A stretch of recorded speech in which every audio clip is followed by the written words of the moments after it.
Assalamualaikum teman-teman. Aku kali ini akan membawakan kisah dari sahabat Rasulullah Shallallahu Alaihi Wasallam, yaitu Zubair bin Awam. Zubair bin Awam adalah sahabat Rasulullah yang dijamin masuk surga dan juga mati syahid. Zubair adalah seorang pengawal, juga sepupu Rasulullah Shallallahu Alaihi Wasallam. Beliau memiliki sifat pemberani, berbudi luhur, dan berakhlak mulia, serta rela berkorban untuk agama Islam.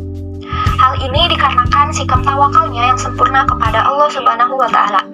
Sampai-sampai beliau rela bertaruh nyawa demi membela Islam. Zubair bin Awam adalah seorang pengusaha.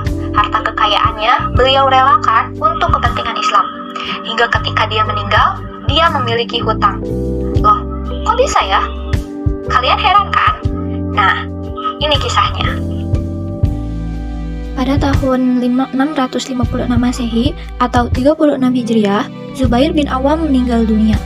Sebelum meninggal dunia, Zubair berwasiat pada putranya, Abdullah bin Zubair, bahwa beliau memiliki hutang dengan jumlah 2,2 juta. Jika dalam kurs dinar, sekitar 4 triliun rupiah, sedangkan dalam kurs dirham, sekitar 100 miliar. Orang-orang sempat bingung bagaimana bisa seorang sahabat soleh seperti Zubair bin Awam memiliki hutang dengan jumlah yang besar. Nah, setelah diselidiki, ternyata hutang-hutang tersebut adalah uang titipan dari umat kepada beliau. Di mana pada suatu kali, semasa hidup Zubair bin Awam, ada seorang yang menitipkan uang dengan jumlah besar kepada beliau. Nah, orang ini percaya kalau uangnya akan aman di tangan Zubair bin Awam. Ternyata, hal tersebut diikuti oleh orang-orang yang lain. Mereka menitipkan uang mereka kepada Zubair dengan jumlah yang juga besar, sampai-sampai mencapai jumlah 2,2 juta. Saat itu Zubair bin Awam tidak mau jika dititipkan uang saja, karena titipan uang tersebut tidak akan bermanfaat dan hanya sekedar titipan saja. Akhirnya, Zubair bin Awam pun meminta izin kepada para penitip dengan transaksi hutang piutang. Berarti semua uang yang dititipkan menjadi hutang Zubair. Uang tersebut lalu dikelola untuk dibelikan aset dan beberapa properti di beberapa tempat, seperti Madinah, Mesir, dan beberapa tempat yang lain.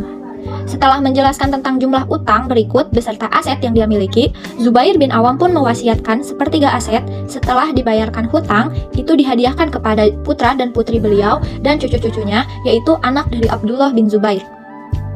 Setelah Zubair bin Awam meninggal dunia, Abdullah bin Zubair kemudian menjual aset-aset dan juga properti. Ada 3 hal yang dilakukan Abdullah. Yang pertama, mengumumkan bahwa dirinya adalah penjamin. Lalu yang kedua, menjual aset-aset. Dan yang ketiga, menenangkan ahli waris lain bahwa hak mereka akan dibayar setelah urusan selesai.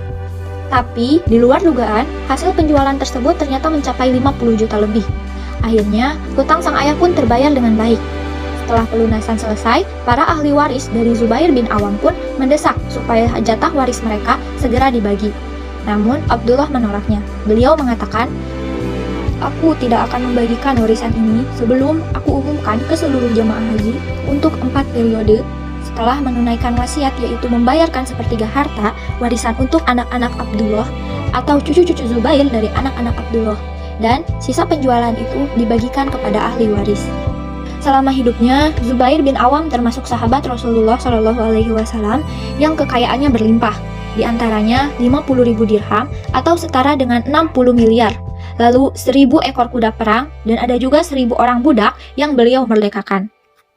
Sifat Zubair bin Awam haruslah kita terapkan dalam kehidupan sehari-hari, seperti pemberani, berbudi tinggi, dan berakhlak mulia, serta rela berkorban dalam hal kebaikan.